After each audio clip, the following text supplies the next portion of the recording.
Hoje eu quero comentar um assunto que movimentou as pessoas nas redes sociais essa semana, porque a Volkswagen publicou um comercial novo para celebrar 70 anos da empresa e esse comercial emocionou muita gente, mas também revoltou, indignou e deixou muita gente de cabelo em pé por algumas razões. Então, do que se trata o comercial? Se você não assistiu ainda, vou pôr aqui no comentário fixado um link para que você possa assistir a propaganda, mas o comercial se tratava de mostrar, a história da empresa, a história da Volkswagen no Brasil e os automóveis que fizeram história, Então, assim, muitos veículos aí, muitos carros que fizeram parte do nosso passado, de muitos de nós. A primeira pessoa que eu vi reagindo a isso foi a Janja, a esposa do presidente Lula. E ela disse que estava emocionada, estava na Argentina e viu a propaganda e estava assistindo com lágrimas nos olhos. E o motivo é bastante óbvio porque, junto com esses automóveis antigos, com essa memória afetiva que traz, sabe, um Gol antigo, ou uma Brasília, ou sei lá, uma Kombi, tinha a cena da Maria Rita, a cantora Maria Rita, dirigindo uma Kombi nova, uma nova Kombi que é bem linda, e dirigindo uma nova Kombi, e de repente se aproxima uma Kombi antiga, um modelo antigo da Kombi, a tradicional, e está ali a Elis Regina, ou seja, mãe e filha, a Elis Regina que faleceu, se não me engano, em 82, uma grande cantora brasileira, talvez a maior que já passou, e a Elis Regina, ela é recriada através de inteligência artificial.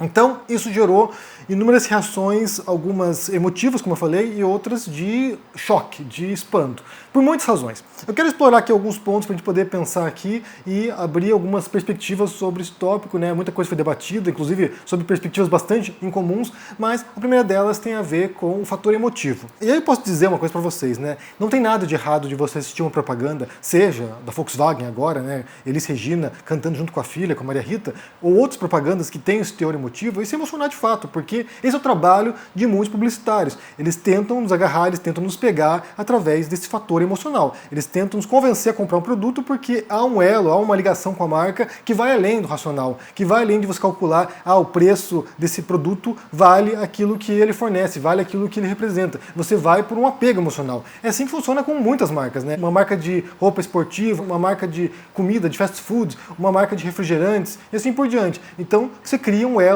que faz com que você se identifique com aquela marca e queira, inclusive, ostentar, às vezes, o símbolo da marca, o logo da marca na sua roupa, por exemplo, Então, isso acontece e esse elo é criado justamente porque é o que nos motiva a comprar de maneira impulsiva. Tem um documentário bem legal dirigido por Adam Curtis, que se chama O Século do Eu, e ele mostra como princípios freudianos, como a teoria freudiana na psicanálise foi usada pelo marketing, foi usada pela publicidade para nos convencer, e aqui todos nós estamos inseridos nisso, para nos convencer a comprar produtos. E aí ele fala sobre o Bernays, que era, se não me engano, sobrinho do Freud, se torna o primeiro em relações públicas da história, como o Bernays impõe esses conceitos freudianos, essa noção do inconsciente, essa noção do emocional, como nós seres humanos somos esse bicho emocional de fato, como ele importa isso para a publicidade e isso leva a uma explosão, a um boom de publicidade com esse perfil. Então, se você se emocionou, você é um ser humano. Você é um ser humano que tem emoções, assistiu isso, achou bonito, tudo bem, tá ok. Mas, além disso, além desse aspecto emocional, de vender um produto, de vender uma Kombi nova, por exemplo, tem também outros elementos ali que chamaram a atenção. E um deles tem a ver com a presença da cantora Elis Regina nessa peça de publicidade.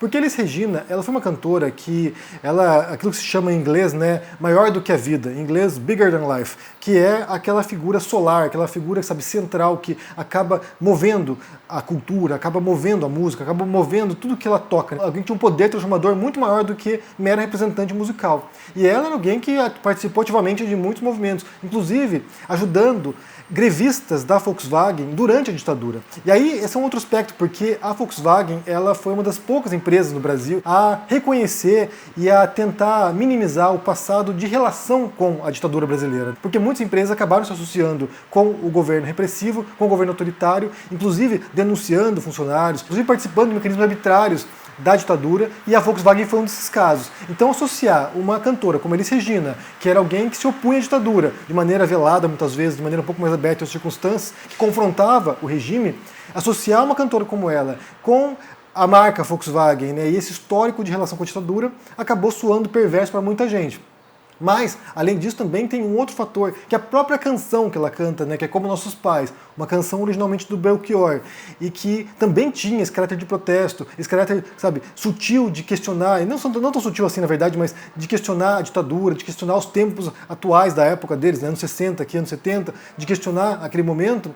Essa música associada com uma empresa que estava ligada ao regime ditatorial no Brasil também pegou muito mal. E a música também foi ressignificada nesse clipe. Então, assim, pega uma música que era de protesto, uma música que tinha um sentido crítico, um sentido de expor uma condição, uma situação daqueles tempos, então inverte a própria lógica da canção do Belchior. É uma deturpação completa do sentido da música. Tanto que, por exemplo, se você já viu o clipe, bem famoso na verdade, né, que foi um especial do Fantástico, no qual Elis Regina canta essa música, porque ela talvez tenha sido a maior intérprete dessa canção, no qual ela canta essa música. Você percebe naquele clipe que há um grande ar de revolta na Elis Regina, né? Ela está com o olhar, sabe, enfurecido, sabe, a boca crispada, e daí quando tem a hora dos nossos pais, né, ela se vira e aponta para os bonecos que estão atrás, assim, uns bonecos meio, sabe, sem rosto, assim, ela aponta com raiva para os bonecos. Há muita indignação e raiva na interpretação de Elis Regina ao cantar essa música. Então, eles inverteram essa lógica também, e daí você vê nesse clipe, né, Maria Rita e Elis cantando, a Elis está sorrindo e está feliz. Então, assim, acabou soando também, mais uma vez, além desse desrespeito com a história da Volkswagen no Brasil, e não no Brasil, né, porque basta pensar que a Volkswagen é um legado nazista, né.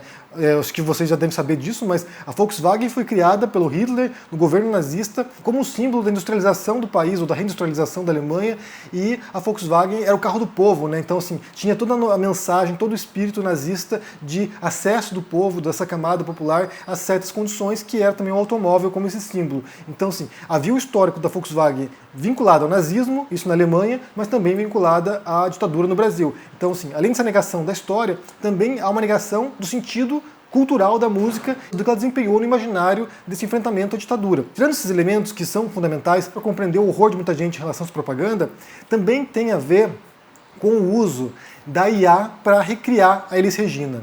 E aí entra uma questão que é totalmente atual e bastante preocupante. Inclusive a gente falou sobre Netflix esses tempos atrás, sobre o Black Mirror, que tem nessa nova temporada o primeiro episódio que mostra a Salma Hayek, que mostra o uso da IA para criar séries de Netflix e o uso de rostos de pessoas comuns ou de estrelas para fazer uma série sem autorização das pessoas, ou melhor, com uma autorização que a gente deu sem saber que deu. Entra uma pergunta sobre o direito da imagem da pessoa, né?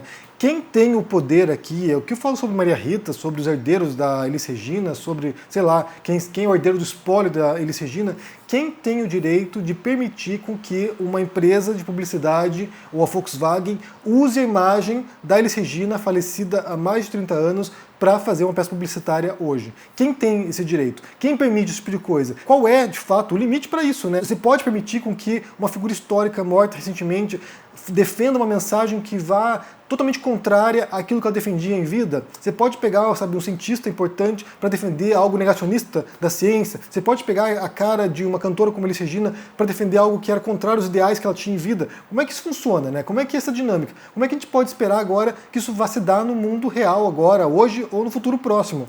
Porque muitos atores já estão permitindo isso, né? Basta pensar, por exemplo, o Mark Hamill, que é do Guerra nas Estrelas, que fez Luke Skywalker na trilogia original do Guerra nas Estrelas. Ele já permitiu, aparentemente, que usassem o rosto dele, né, o rosto dele antigo, né, recriassem o Mark Hamill jovem para que ele fizesse séries da Disney. Quem viu algumas cenas do Mandalorian, por exemplo, o Mandalorian tem lá o Mark Hamill novo, né, a cara dele é jovem, quando ele fez o Luke Skywalker, isso nos anos 70 e 80, recriando as expressões dele. Já recriaram, inclusive, também a Princesa Leia jovem, né? Recriaram o rosto da Carrie Fisher. Não ficou tão bom assim, porque era uma outra época, mas o que a gente tem visto agora é a possibilidade de você recriar o rosto, a expressão de alguém de maneira quase idêntica, a um ponto que você não seja nem capaz mais de reconhecer mais quem é quem. Vai chegar um ponto, inclusive, que eu acho que a gente vai poder recriar rosto de grandes autores do passado, Humphrey Bogart, por exemplo, sei lá, alguém que já faleceu, Sean Connery, e fazer filme com essas pessoas que já estão mortas.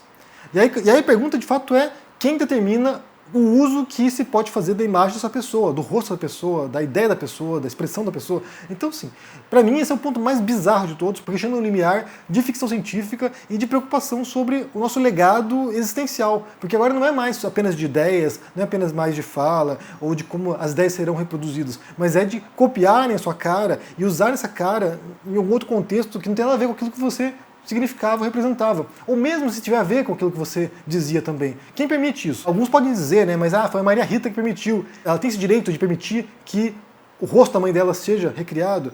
Eu compreendo, como eu falei, o teor emocional disso, né? Até para Maria Rita, inclusive, né? Que perdeu a mãe quando ela era criança. Então, assim, ver esse comercial deve causar uma sensação, sabe, bastante profunda na Maria Rita. Mas a questão não é apenas a Maria Rita, é todo mundo, todos nós aqui que estamos vivos, que vamos morrer um dia e que vão usar nossa cara para alguma coisa. Potencialmente, pelo menos, né? Poderão usar nossa cara para alguma coisa. Então, esse para mim é o ponto mais bizarro e, sabe, assustador e preocupante. A gente tem falado muito aqui sobre a questão da inteligência artificial, como ela pode mudar o mundo, como ela pode, sabe, destruir postos de trabalho, como ela pode impactar em muitas coisas que a gente faz hoje, mas isso vai para um outro horizonte, né? O deepfake, por exemplo, vai para uma esfera que vai totalmente além do que a gente poderia imaginar nesse momento, inclusive. Uma coisa que já é preocupante é a substituição de postos de trabalho que vão ser automatizados. Outra coisa é substituir essa cara. É que alguém possa pegar minha cara aqui, criar um canal no YouTube e começar a fazer vídeos como se eu fosse eu falando outras coisas. Se você não viu ainda, recomendo que você veja esse comercial da Volkswagen e me diga aqui no comentário como é que você sentiu o primeiro impacto que você teve ao ver esse vídeo. Como eu falei, para mim foi emocionante, de fato, você vê lá a memória afetiva, né? Meu pai, por exemplo, tinha uma Brasília amarela, numa mão assassina, tinha uma Brasília bege. A minha mãe, sabe, teve Volkswagen a vida inteira. Então, assim, muitas recordações de viagens nesses carros, né, que agora se tornam quase icônicos, porque representam uma era, né? No Brasil, na época, não tinha nem muita opção. Você tinha o que? Volkswagen, Ford, Chevrolet, o que mais? Nem me recordo o que mais que tinha. Acho que era isso, basicamente, né? Fiat, sei lá, tinha poucas marcas que você podia escolher. Então, esses carros acabaram ficando associados com o período. Mas, de qualquer maneira, usar isso e distorcer completamente muitas coisas aqui, né? Distorcer a história do Brasil, a relação da Volkswagen com a ditadura, a Elis Regina, a mensagem da música do Belchior, e além disso, distorcer a própria existência humana, né? Ao você recriar uma cara de uma pessoa que já faleceu. Isso tudo é muito... causa um pouco de estranhamento que é... Não sei, vamos ver. Bem, me diga o que vocês pensam aqui no comentário, como é que vocês se sentiram vendo essa propaganda. Deixa o joinha nesse vídeo, se inscreva no canal, ativando o sininho, isso é muito importante para ajudar no engajamento aqui. E só lembrando que nesse momento também está disponível o livro meu com Carolina Arcari chamado Olga Descobre a Democracia. É um livro de educação de conceitos políticos para as crianças. É bem legal, tá bem legal mesmo, confira. Um forte abraço para você e se cuide por aí. Tchau! Fala, turma do canal do Henry Bugalho!